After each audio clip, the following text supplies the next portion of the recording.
Good morning, students. Our today's topic is deductive approach.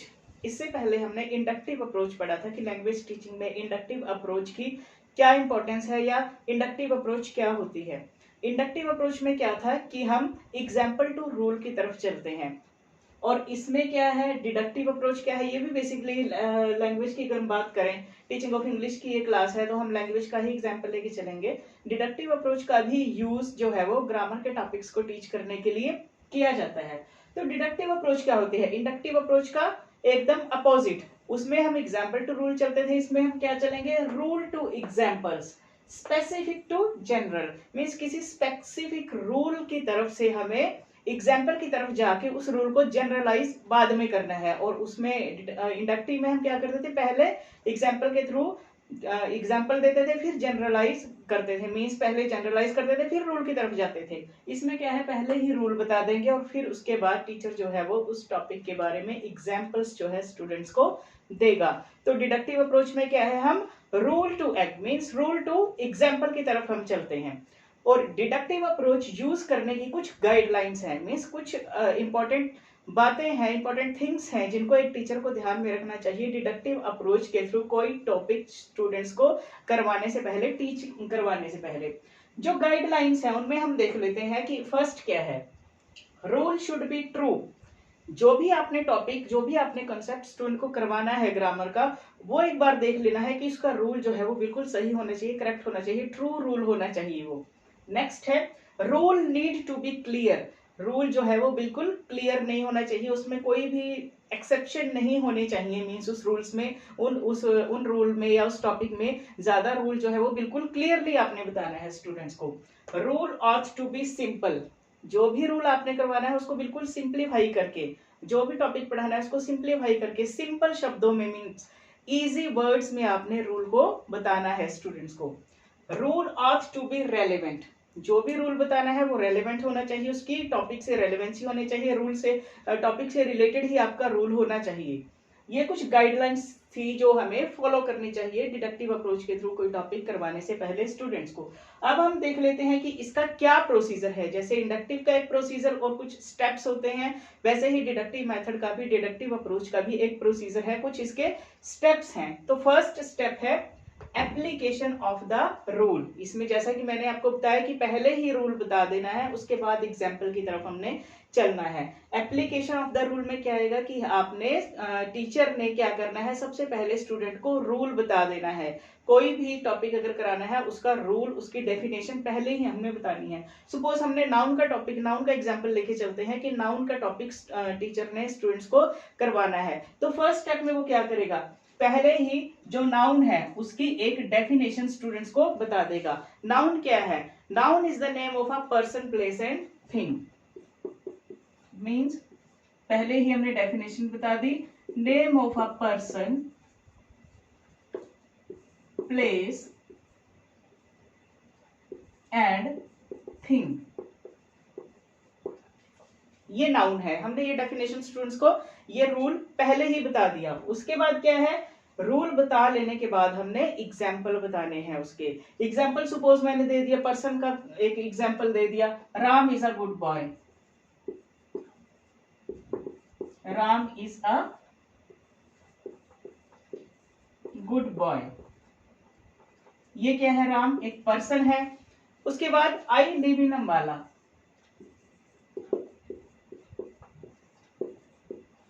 ये मैंने एक प्लेस का एग्जाम्पल दे दिया, अंबाला। राम क्या है? एक पर्सन है। इसके बाद किसी भी थिंग का एग्जाम्पल दे देते हैं। This is a pen. ये क्या है? एक थिंग है ये, ठीक है जी। और ये क्या है? एक प्लेस है। और ये क्या है? एक पर्सन है। तो नाउन क्या था, रूल क्या था? Noun is the name of a person, place and thing. Rule बता दिया, उसके बाद उसके एग्जाम्पल्स दे दी। ये आपने फर्स्ट स्टेप में करना है एक टीचर ने। सेकंड स्टेप में क्या करना है? प्रैक्टिस।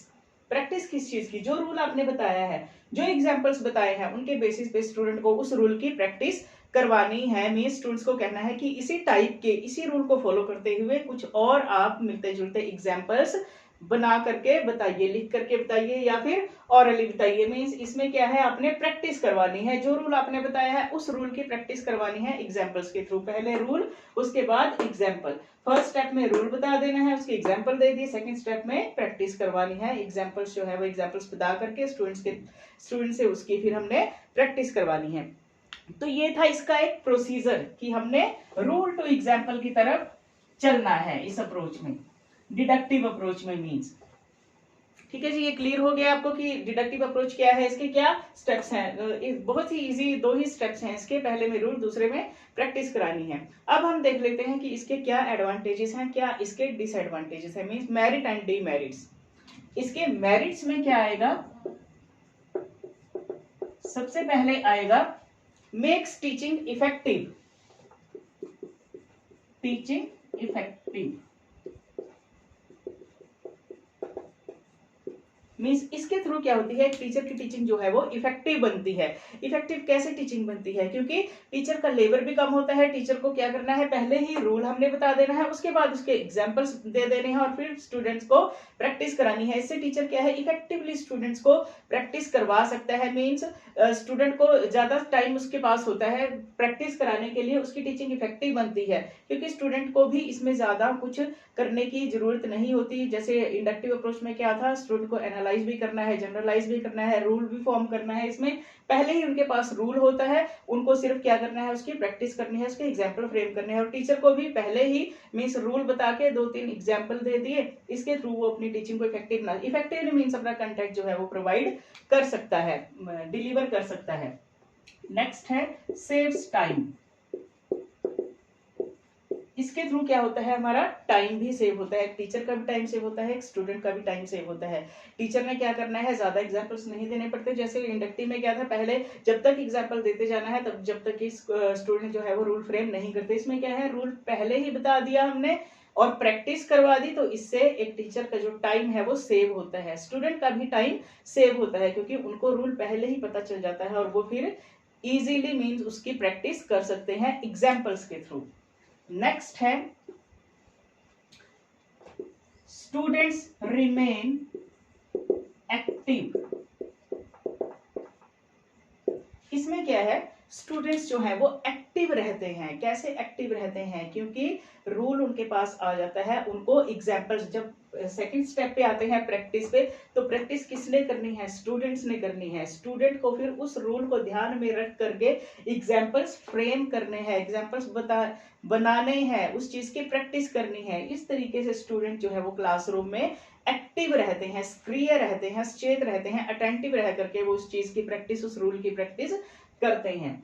तो ये थे इसके कुछ मेरिट्स। अब हम इसके डीमेरिट्स देख लेते हैं। हर चीज के कुछ पॉजिटिव और नेगेटिव एस्पेक्ट्स होते हैं, जैसे कि मैंने आपको पहले भी बताया है, और इसके कुछ डिसएडवांटेजेस भी हैं इस मेथड के, वो देख लेते हैं कि इसके डीमेरिट्स क्या हैं। डीमेरिट्स, सबसे पहला आएगा ignores oral aspect, ignores oral aspect. Aural aspect means जो स्पीकिंग है, जो कन्वर्सेशन है, उसको इग्नोर किया जाता है इस मेथड में। मीन्स इंटरेक्शन जो है टीचर और स्टूडेंट के बीच में वो बहुत ही कम होती है। क्यों? क्योंकि टीचर ने क्या किया, पहले ही रूल बता दिया, उसके एग्जाम्पल बता दिए, उसके बाद स्टूडेंट से सिर्फ उसमें प्रैक्टिस करनी है। कोई ज्यादा इंटरेक्शन का उसको जो है वो चांसेस क्लासरूम में नहीं होते। मीन्स अंतःक्रिया के चांसेस बहुत कम होते हैं इसमें। तो ओरल एस्पेक्ट जो है वो उसको इग्नोर किया जाता है। इसके बजाय इंडक्टिव में क्या था कि स्टूडेंट्स और टीचर के बीच में कन्वर्सेशन, एक इंटरेक्शन होती थी, स्टूडेंट इंटरेक्ट करते थे टीचर के साथ। एग्जाम्पल्स तब तक टीचर उनको देता था जब तक कि वो रूल नहीं बना लेते, और रूल बनाने के लिए उनके टीचर और स्टूडेंट के बीच में एक इंटरेक्शन होती थी, जबकि इसमें इस ओरल एस्पेक्ट को इग्नोर किया जाता है। नेक्स्ट इसका जो डीमेरिट्स है या डिसएडवांटेज है वो क्या है, applicable at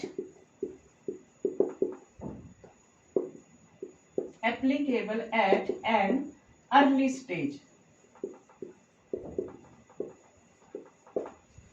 early stage means छोटी क्लासेस के लिए एप्लीकेबल है। छोटी क्लासेस के बच्चों पर हम इंडक्टिव मेथड को यूज नहीं कर सकते, इंडक्टिव अप्रोच के थ्रू उनको टीच नहीं कर सकते। क्यों? क्योंकि वो लॉजिक नहीं लगा पाएंगे, एग्जाम्पल्स को देख करके वो रूल फॉर्म नहीं कर पाएंगे। तो इसीलिए इसको हम सिर्फ छोटी क्लासेस के लिए ये एप्लीकेबल है। बड़ी क्लासेस के लिए हम इसको अप्लाई जो है वो करते हैं, मीन्स उतना ज्यादा नहीं करते। तो छोटी क्लासेस के लिए ये एप्लीकेबल है। छोटी क्लासेस के बच्चों को टीच करने के लिए ये जो अप्रोच है डिडक्टिव अप्रोच, तो वे वहीं पे अप्लाई होती है। नेक्स्ट है इसका जो नेक्स्ट डिसएडवांटेज है वो क्या है? Incomplete in itself.